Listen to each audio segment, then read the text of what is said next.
আসসালামু আলাইকুম সবাইকে। কেমন আছেন সবাই? অনেক দিন পর নতুন একটা ভিডিও নিয়ে চলে আসলাম আপনাদের মাঝে। বানাচ্ছি চকলেট মাক কেক।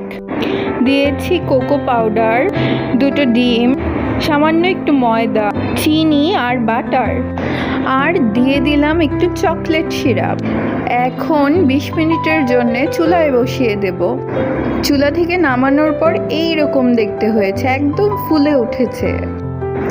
আমার দেওয়া চকলেট সিরাপগুলো একদম মগের নিচে নেমে গিয়েছিল, তাই আমি উপর দিয়ে আরেকটু চকলেট সিরাপ দিয়ে দিলাম।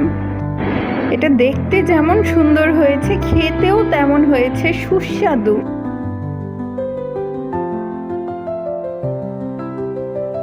মিভাকে খেতে দিয়ে জিজ্ঞাসা করছিলাম যে কেমন হয়েছে।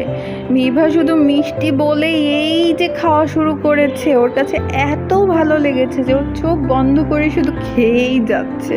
মাশাআল্লাহ। আর বলছিল যে খেতে অনেক মজা হয়েছে মাম্মি, যে আমার কথা বলতে ইচ্ছে হচ্ছে না, শুধু খেতেই ইচ্ছে করছে।